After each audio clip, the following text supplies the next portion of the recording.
Dan disinilah terjadi tekanan jual yang luar biasa besar sehingga body candle-nya itu ada di bawah dan kecil sekali.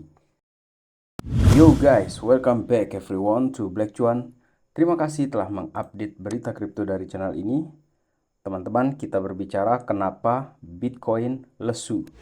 Dan pada umumnya kripto juga terjadi pelemahan di sini dan kayaknya tidak ada aktivitas gitu. Jadi ada sih perkembangan aktivitas tetapi Bitcoinnya diam terus di area-area tersebut. Dan kali ini juga kita ada beberapa great news serta nanti itu kita bicara mengenai 7 top coin di next bull run atau bull run setelah dia start ya, habis pause-pause yang terjadi ini, setelah dia ditunda sebentar ini, dan ada satu koin yang merupakan request dari kolom komentar.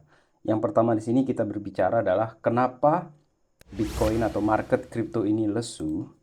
Pertama-tama kita perhatikan di sini bahwa sudah ada sekitar 70-an hari kita ini berada di area 50-an ribu sampai di area 70-an ribu. Ini akumulasi di sini terjadi. Dan memang ini adalah fase yang bosan ya, membosankan. Ditambah lagi kelesuan di market ini gara-gara Joe Biden itu kirim sinyal negatif terus kepada investor kripto. Saya merasa bahwa Joe Biden itu nggak pengen menang ya. Karena kalau kita perhatikan sebaliknya yang dilakukan oleh Donald Trump di sini, entah kalian suka atau tidak, coba kalian dengarkan apa yang disampaikan oleh Donald Trump di sini. And I'm fine with it. I want to make sure it's good and solid and everything else, but I'm good with it. And if you like crypto in any form, and it comes in a lot of different forms, if you're in favor of crypto, you better vote for Trump. Biden itu benar-benar against the crypto guys. Akan tetapi Donald Trump di sini dia katakan ya secara ringkas, I'm good with crypto. I'm good with the crypto guys. Dan jika kamu ingin kripto ini tetap stay di Amerika dan berkembang, maka vote for Trump. Oke, saya tahu ada banyak kontroversi juga berkaitan dengan Trump, akan tetapi kalau kita bandingkan Trump dengan Biden, menurut kalian yang mana yang akan kalian pilih? Karena di salah satu video di sini juga sahabat Black Cuan, ini dari Bitcoin Magazine, ketika ditanya dia, Thank you for the statement. Yeah, with the goggles on. A lot of the smartest people in crypto are moving their businesses out of the U.S. because they're scared of the U.S.'s regulations. Because of the hostility. Correct. Yeah, crypto is moving out of the U.S. because of hostility toward crypto. Correct. So what are you going to do to stop it? Well, we'll stop it because I don't want that. I don't want that. I want that. If we're going to embrace it, we have to let them be here. Yes, sir. Morgan. Amerika ini dikatakan ya, seperti mengusir kripto dengan regulasinya. Dan menurut Donald Trump di sini, jika dia ingin berkembang, maka harusnya berkembangnya di Amerika. Dan saya akan menghentikan semua pola-pola regulasi yang tidak mensupport perkembangan kripto ataupun Bitcoin. Dan itu akan berkembang di eranya dia. Akan tetapi, seperti yang saya katakan, sinyal negatif dari Joe Biden itu tetap datang. Dan ini pertanggal 8 Mei, dia akan menggunakan hak vetonya dia, dan kita tahu di Kongres itu sudah ada debat-debat panas mengenai Bitcoin ataupun crypto custody. Akan tetapi sehebat apapun di Kongres itu masih ada hak veto yang bisa dilakukan oleh si Joe Biden ini untuk kembali menekan perkembangan kripto di Amerika Serikat. Dan rentetan berita dari Joe Biden ini merupakan sinyal negatif, dan kenapa hal ini membuat lesu juga pasar kripto ini. Dan ada juga sinyal mengenai kenapa ini terjadi penurunan ya, gara-gara mungkin ya miners itu sedang menjual. Akan tetapi seperti yang saya katakan dari beberapa video sebelumnya, bahwa Bitcoin miners ini tidak menjual sekarang ini dan mereka holds. Mereka menunggu momennya, mereka belum untung ini kalau mereka jual sekarang ini sahabat Black Cuan. Dan salah satu juga ketakutan di sini yang muncul ya, kita sebut saja ini semacam ketakutan teknikal ya, karena kalau kita perhatikan sahabat Black Cuan, terjadi MACD yang merah di sini, dan ini untuk time frame yang 1 minggu. Wajar sekali muncul kekhawatiran. Akan tetapi dengan MACD yang berada di atas histogram di sini, meskipun terjadi penurunan, price action ini cenderung bergerak positif menurut saya di sini. Yang saya khawatirkan itu cuman kalau misalnya garis kuning dan biru ini atau orange dan biru ini berada di bawah histogram, itu baru super negatif. Dan kalau di sini kalaupun dia terjadi penurunan, menurut kalian bisa sampai 40.000 nggak ini turun? Apakah sedalam itu? Atau mungkin dia hanya akan menyentuh lagi ini mungkin di level 50.000 atau di 55.000 seperti itu bisa jadi. Karena itu ketakutannya di sini sahabat Black Cuan yang saya sebut sebagai ketakutan teknikal. Dan untuk time frame yang lebih besar di sini ditampilkan dari Steve Cartney bahwa di total market cap dengan time frame yang 2 bulan di sini sahabat Black Cuan terjadi gravestone doji di mana salibnya ini kebalik. Dan disinilah terjadi tekanan jual yang luar biasa besar sehingga body candle-nya itu ada di bawah dan kecil sekali. Dan ini berkebalikan dengan yang pernah terjadi sebelumnya di mana pada April 2020 terjadi Dragonfly Doji. Ketakutan teknikal ini juga mendrive ya kenapa banyak orang ataupun banyak retail di sini yang akhirnya keluar dari market ini karena dia takut Bitcoin ini akan kembali turun lagi. Dan itu bisa kita lihat ya dari tren pencarian Bitcoin di Google. Kalau kita perhatikan di sini dengan time frame yang 5 tahun saya taruh di sini sahabat Black Cuan dan terjadi penurunan memang di sini yang dimana artinya retail ini kayaknya nonton-nonton dulu dari jauh atau mereka menunggu momen sampai hijau-hijau dulu baru mereka masuk. Dan pertanyaannya ketika Bitcoin ini terjadi penurunan sampai ke level 60.000, 61.000 beberapa waktu belakangan ini, siapa yang menjual? Siapa yang jualan di sini? Karena miners itu tidak jualan, menurut JP Morgan di sini, mereka menganggap bahwa sell-off yang terjadi ini adalah didrive oleh para retail investor yang mereka melihat sudah terjadi kenaikan di aset mereka. Oleh karena itu, mereka sedang mengambil profit sekarang ini sambil menunggu untuk masuk lagi ketika sudah muncul optimisme di market. Bolehkah seperti itu? Sangat boleh. Akan tetapi, bagi orang yang yakin, hal tersebut justru malah membuat mereka ini ketinggalan kereta sebenarnya ketika melihat harga Bitcoin seperti ini justru para paus ini sedang masuk. Dan pertanyaan berikutnya adalah, apakah para paus melakukan penjualan atau big money sedang melakukan penjualan? Kita perhatikan yang paling sering kita salahkan di sini adalah GBTC atau Grayscale tersebut. Tetapi ternyata Grayscale ini tidak ada outflow dan mereka malah terjadi inflow untuk Bitcoin ETF-nya mereka di sini. Lalu sebenarnya apa kerjaannya paus ketika harga Bitcoin yang bahkan ketika saya record video kali ini itu berada di 61.800-an? Pekerjaan mereka apa? Paus, institusi, big money, itu ngapain selama ini gitu kan pertanyaannya. Dan kita langsung saja di sini bahwa US Spot ETF ini tetap melihat atau tetap ada continue inflow, tetap ada pemasukan inflow ke dalam Bitcoin ETF-nya mereka. Salah satunya di sini adalah di tanggal 6 Mei di sini ada sekitar 217 juta dolar yang masuk. Kemudian Fidelity memasukkan 99 juta, ARK Invest memasukkan 76 juta, kemudian iBits, BlackRock 22 juta. Dan yang tidak kalah menarik adalah postingan Willy Woo di sini bahwa orang-orang atau big money yang punya kemampuan untuk beli Bitcoin dengan range 100 sampai 1000 BTC ini telah melakukan pembelian kurang lebih sebesar 6,5 juta dolar sampai 65 juta dolar. Dan kalian bisa lihat di sini terjadi spike kenaikan di sini untuk aktivitas pembelian Bitcoin-nya mereka. Dan kita lihat ada juga perusahaan besar di sini yang namanya itu Susquehanna yang merupakan perusahaan skala internasional di sini yang melakukan pembelian atau exposure ke spot Bitcoin ETF investment mereka sebesar 1,3 billion dan ini kebanyakan mereka hold itu yang di GBTC. Sementara ada paus yang lain, saya sebut aja paus ya karena ada namanya ini insurance giant, asuransi raksasa, ini kelas internasional yang namanya itu Mass Mutual yang punya exposure ke Bitcoin ETF sekarang ini. Dan menurut Bitcoin Magazine di sini, it's just getting started guys. Ini akan semakin masif ke depan ini, semakin besar ke depan ini, dan kita hanya butuh sabar saja untuk melihat pergerakan harga yang datar-datar atau membosankan untuk sementara ini. Dan di postingan kali ini juga ada kejadian langka yang ingin saya bicarakan kepada sahabat Black Cuan mengenai exchange yang bangkrut ini, FTX ya. Ini menarik untuk kita lihat ya. Ternyata konspirasinya adalah pump dari 2023 itu adalah pump yang dimanipulasi biar investor ataupun pelanggan FTX ini bisa dapat refund full. Oke, ini memang kontroversi, tapi saya tahu ini sarkasnya. Dan yang menariknya dari kasus FTX ya, yang bangkrut ini di tahun 2022 November, customersnya mereka ini akan mendapatkan uang mereka lagi berikut bunganya. Dan untuk informasi dari mana uangnya, ternyata si Sam Bankman-Fried itu pernah berinvestasi di bagian AI, kemudian di beberapa aset-aset kripto lainnya.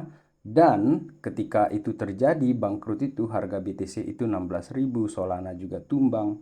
Dan ketika terjadi kenaikan harga seperti sekarang ini, bahkan di 60.000, investasinya mereka itu ternyata terjadi kenaikan dan siap untuk membayar kepada customersnya mereka berikut bunganya kisaran 25%. Akan tetapi sahabat Black Cuan, ruginya para investornya mereka di sini atau creditors ataupun nasabah kita sebut seperti itu, mereka ini kayak kena kunci uangnya dan begitu dia dikasih itu ya sesuai dengan jumlah yang mereka punya pada saat November itu terjadi plus bunga 25%. Jadi yang penting aman lah. Dan yang diantisipasi selanjutnya adalah ini nih yang menarik dari kejadian langka ini sahabat Becuan. Karena apabila ini sudah di payout ya, sudah terbayarkan, kemana sih uangnya gitu kan. Jadi dari Thomas Ferrer di sini dia katakan ya bahwa kemungkinan sahabat Black Cuan uang itu masuk ke BTC ETF karena mereka sudah anggap ini aman. Ini nggak aman nih simpan di exchange kayak FTX takut crash lagi, mereka simpannya ke BTC ETF dan akan terjadi inflow yang besar-besaran lagi ke BTC ETF-nya. Jadi sahabat Black Cuan, memang di depan tadi kita berbicara ketakutan-ketakutan selama market ini lesu, boring seperti itu. Akan tetapi inilah beberapa great news yang akan memberi kita semangat untuk melihat pergerakan Bitcoin ke depan ini. Dan secara teknikal di sini untuk pergerakan harga Bitcoin dengan time frame yang 1 minggu itu terjadi semacam bullish divergence di sini dan potensi untuk nutup di atas 61.000 ataupun di 62.000 itu akan segera memberi semacam pemulihan harga kepada si Bitcoin ini. Kemudian untuk time frame yang lebih panjang di sini dari Mastage dengan 3 hari di sini, tetapi kita merecord pergerakan yang panjang dari 2014 di sini sahabat Black Cuan. Posisi kita yang sekarang ini di 2024 ini itu sama mirip dengan yang pernah terjadi di 2017. 2017 kita berada di puncak harga yang sama dengan yang pernah terjadi di ATH sebelumnya. Kemudian di 2020 kita juga berada di puncak yang sama seperti di ATH yang sebelumnya Bitcoin. Kemudian kita sekarang ini berada di area-area puncak yang pernah terjadi di 2021. Dan pergerakan yang selanjutnya seperti kalian bisa lihat di 2017 akhirnya Bitcoin spike. Di 2020 Bitcoin spike lagi. Sementara untuk altcoins yang paling kita tunggu di sini untuk market cap ya, total market cap altcoins di sini sahabat Black Cuan sudah terjadi breakout atau golden cross di sini dan memang harganya agak datar-datar di sini dan seperti kalian bisa lihat dalam 3 bulan di sini terjadi datar-datar, kemudian kita juga terjadi datar-datar dan bulan Mei ini kan belum selesai. Seperti apa nanti akan nutup bulan Mei ini yang semakin menarik. Apabila dia mengikuti pola yang sebelumnya maka terjadi spike dan kita akan melihat bahkan meme coin pun akan terjadi kenaikan yang lebih gila lagi. Dan salah satu token ataupun meme coin dari request di sini dari sahabat Black Cuan mengenai ape with head ya. Sebelumnya kita sudah lihat ada koin namanya tuh dog with head yang bagus sekali kenaikannya. Sekarang ada ape with head ya.